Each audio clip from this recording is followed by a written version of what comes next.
జై శ్రీరామ్. అందరికీ నమస్కారం. వెల్కమ్ టు న్యూస్ అఖండ. నేను మీ కస్తూరి శ్రీధర్. ఈ హెడ్లైన్ చూడండి. హెడ్లైన్ చూస్తేనే ఏంది బా ఇది భలే ఇంట్రెస్టింగ్గా ఉండదు న్యూస్ అనుకుంటున్నారు కదా. న్యూస్ మాత్రం చాలా అద్భుతంగా ఉండాలి. ఇంకా అసలు విషయానికి వస్తా, రాజస్థాన్ రాష్ట్రాన్ని సంవత్సరం క్రితం వరకు ఏంటంటే ఈ కాంగ్రెస్ పార్టీ పరిపాలించింది. ఈ కాలంలో ఈ రాజస్థాన్ స్కూల్ పిల్లల పాఠ్యాంశాలను పూర్తిగా మార్చేసింది అనమాట. ముఖ్యంగా ఏంటంటే పిల్లలు చదువుకునేటువంటి ఈ హిస్టరీ బుక్స్లో మొత్తం కూడా ఈ మొఘల్ సామ్రాజ్య చక్రవర్తుల గురించి వాళ్ళని ఏంటంటే పొగుడుతా అంటే గొప్పగా వాళ్ళని కీర్తిస్తా ఈ హిస్టరీ పుస్తకాలను అప్పటి కాంగ్రెస్ ప్రభుత్వం ప్రింట్ చేయించింది. చూడండి ఎంత దారుణం ఇది. మన దేశ దురాక్రమణదారులైనటువంటి మొఘల్ సామ్రాజ్య చక్రవర్తుల గురించి వాళ్ళను పొగుడుతా వాళ్ళని కీర్తిస్తా ఈ పాఠ్యాంశాలను అచ్చేయించారు. పైగా ఏంటంటే అక్బర్ ది గ్రేట్ అంట దిక్కుమాలిన హెడ్డింగ్లు పెట్టి మరి పిల్లల చేత ఈ పాఠ్యాంశాలను చదివించే ప్రయత్నం చేస్తారనమాట. చూడండి, అంటే కాంగ్రెస్ పార్టీ అని చెప్పి నేను ఊరికే అన్నాను, ఎందుకంటే వీళ్ళు దాన్ని తగ్గట్టే పని చేస్తారు, వాళ్ళ కోసం చేసినట్టు చేస్తారన్నమాట వీళ్ళు. పైగా ఈ పుస్తకాల్లో మన దేశ మహారాజులైనటువంటి మహారాణా ప్రతాప్ గురించి కానీ, ఛత్రపతి శివాజీ గురించి కానీ, వీర సావర్కర్ గురించి కానీ ఎక్కడ కూడా ఈ పుస్తకాల్లో ప్రచురణ అయితే చేయలే. అయితే ప్రస్తుతం రాజస్థాన్లో ఉండేది వచ్చేసి భారతీయ జనతా పార్టీ ప్రభుత్వం. ఈ రాజస్థాన్ విద్యాశాఖ మంత్రిగా ఉన్నది మదన్ దిలావర్ అనమాట. ఆయన విద్యాశాఖ మంత్రిగా ఉన్నాడు రాజస్థాన్కి. ఈ మదన్ దిలావర్ గారు ఒక కట్టర్ హిందూ అనమాట. అంతేకాకుండా రాష్ట్రీయ స్వయం సేవక్ సంఘ్ కార్యకర్త కూడా ఆయన. అలాంటి ఈ మదన్ దిలావర్ గారు ఈ దిక్కుమాలినటువంటి ఈ హిస్టరీ పుస్తకాలను చూసి షాక్ అయిపోయినాడంట. ఈ పుస్తకాల్లో హిందూ మహారాజుల గురించి ఎక్కడా కూడా చెప్పకుండా ఎక్కడో విదేశాల నుంచి మన దేశం మీదకి దండయాత్రకు వచ్చినటువంటి ఈ మొఘల్ చక్రవర్తుల గురించి వాళ్ళను కీర్తిస్తా ఈ పాఠ్య పుస్తకాలు అయితే తయారు చేయడం చూసి ఆయన తీవ్రంగా కలత చెందినాడు. అంతే, ఇక ఆయన తీసుకున్న ఒక అద్భుత నిర్ణయం ఏంటంటే ఈ మొఘల్ రాజులను గొప్పగా కీర్తిస్తూ వచ్చేటువంటి ఈ హిస్టరీ పుస్తకాలను వాటిని కూడా తగలబెట్టిస్తా మదన్ దిలావర్ గారు ఒక సంచలన నిర్ణయం తీసుకున్నాడనమాట. రాష్ట్రంలోని అన్ని పాఠశాలల నుంచి ఈ హిస్టరీ పుస్తకాలను ఇప్పటికిప్పుడు తొలగిస్తా ఆదేశాలు జారీ చేశాడు. ఇది ఒక భారతీయుడు చేయాల్సిన పని. ఒక కట్టర్ హిందూ అంటే ఒక బాధ్యత అయినటువంటి ఒక హిందూ చేయాల్సిన పని ఏంటంటే ఇది. మీకు అందరికీ తెలుసు, 1000 సంవత్సరాల పాటు భారతదేశము బానిసత్వంలో బతికింది. అంతకుముందు మొఘలాయలు కావచ్చు, తర్వాత బ్రిటిషర్లు కావచ్చు. ఈ విధంగా ఈ మొఘలాయల పాలనలో వాళ్ళు వచ్చి అంటే ఎక్కడి నుంచో బయట దేశాల నుంచి వచ్చి ఇక్కడ పెద్ద ఎత్తున హిందువులను ప్రలోభ పెట్టి భయపెట్టి చంపి ఎన్నో చేసి మత మార్పిళ్ళు చేసి వాళ్ళు వచ్చిన తర్వాతనే కదా మన దేశంలోకి ఇస్లాము. అంతకుముందు ఎక్కడుంది ఇస్లాము?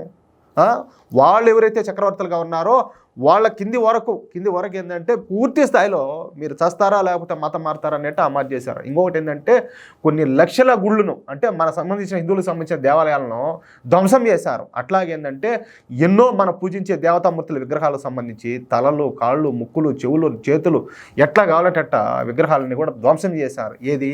హిందువుల మీద ద్వేషంతో, హిందూ ధర్మం మీద ద్వేషంతో. అలాంటి నీచులను వాళ్ళ కీర్తిస్తా వాళ్ళ గురించి పాఠ్యాంశాల్లో ఏంది వాళ్ళ గురించి చెప్పేది ఏంది అంటాలే. పిల్లలు ఏమి నేర్చుకోవాలా? ఈ దేశం కోసం ఎవరు బతికినారో వాళ్ళ గురించి నేర్చుకోవాలన్నా? ఎవరైతే ఈ దేశాన్ని నాశనం చేసి ధ్వంసం చేసి హిందువులందరినీ వాళ్ళ ముసురు తీశారో వాళ్ళని గొప్పలుగా వాళ్ళ గురించి చదవాలా? మీరే ఒకసారి ఆలోచించండి. ఇంతకంటే నీతిమాలిన చర్య ఇంకోటి ఏదన్నా ఉంటుందా? కాంగ్రెస్ కాకపోతే ఇలాంటి అవులే పనులు, లుచ్చా పనులు, లఫంగ పనులు చేస్తుంది. కానీ దీన్ని ఎంతవరకు మాత్రం సమర్థిద్దాం. అందుకనే ఈయన ఒక అద్భుతమైన నిర్ణయం అయితే తీసుకున్నాడు. అంతేకాకుండా కొత్తగా వచ్చేటువంటి ఈ హిస్టరీ పుస్తకాల్లో మొఘల్ చక్రవర్తుల పాఠ్యాంశాలను పూర్తిగా తొలగించి వాటి స్థానంలో ఈ కొత్త హిస్టరీ పుస్తకాలను అచ్చేయిస్తున్నారు. ఈ కొత్త హిస్టరీ పుస్తకాల్లో మహారాణా ప్రతాప్ గురించి, ఛత్రపతి శివాజీ గురించి, వీర సావర్కర్ వంటి మన దేశానికి చెందిన ఎంతోమంది మహామహుల పోరాటాల గురించి పాఠ్యాంశాలను అయితే తయారు చేస్తున్నారు. ఎంత బాగుందో చూడండి. ఇది భారతీయత అంటే ఇది ఒక హిందూ కర్తవ్యం. అట్లా ఇది పద్ధతి. కానీ మన దేశం గురించి, మన దేశం కోసం బతికిన వాళ్ళ గురించి, మన దేశం కోసం పోరాడిన వాళ్ళ గురించి, వీళ్ళ గురించి మనం చదువుకోవాలా, మన పిల్లలు నేర్చుకోవాలి. కానీ ఎవడో గొట్టంగాడు ఈ దేశాన్ని నాశనం చేద్దాం అని చెప్పి వచ్చిన వాళ్ళ గురించి ఏంది మనం చదివేదా? ఇదే దశాబ్దాల పాటు కాంగ్రెస్ పార్టీ మన దేశాన్ని పరిపాలించి వాళ్ళు మొఘలాయిలో తర్వాత వచ్చేసి బ్రిటిషర్లు ఉన్నారు కదా, వాళ్ళని మించిపోయినారు వీళ్ళు. 60 సంవత్సరాల్లోనే వాళ్ళని మించిపోయి వాళ్ళకంటే దారుణంగా పరిపాలన చేశారు. ఈ దేశాన్ని అయితే వాళ్ళకంటే ఇంకా అధ్వానంగా ఇంకా దారుణంగా అయితే కొల్లగొట్టారు. దాన్ని బట్టి మీరు అర్థం చేసుకోండి.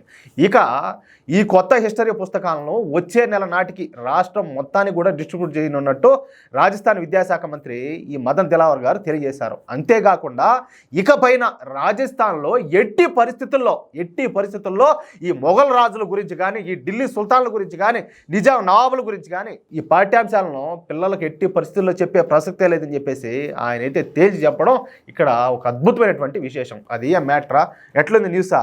నేను చెప్పేది అదే, భారతీయత అంటే అది ఒక బాధ్యత కలిగిన హిందూ చేయాల్సిన పని అది.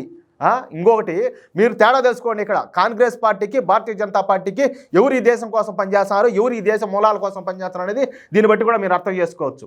ఈ వీడియోపై మీ యొక్క అమూల్యమైన అభిప్రాయాలను దయచేసి ప్రతి ఒక్కరు కూడా కామెంట్ రూపంలో తెలియజేయాలని చెప్పి కోరుకుంటూ, అలాగే ఈ వీడియో నచ్చితే దయచేసి లైక్ చేయడంతో పాటు మీకు ఎంతమందికి వీలైతే అంతమందికి ఈ వీడియోని షేర్ చేయండి. అట్లాగే ఇంతవరకు ఎవరైనా కూడా మన ఛానల్ సబ్స్క్రైబ్ చేసుకోకపోతే దయచేసి ప్రతి ఒక్కరు మన ఛానల్ సబ్స్క్రైబ్ చేసుకోండి. మేము అందించే ప్రతి విలువైన వార్తను పొందడం కోసం తప్పనిసరిగా నోటిఫికేషన్లు మీకు రావాలంటే బెల్ సింబల్ క్లిక్ చేయండి. ప్లీజ్ సపోర్ట్ చేయండి. జై శ్రీరామ్.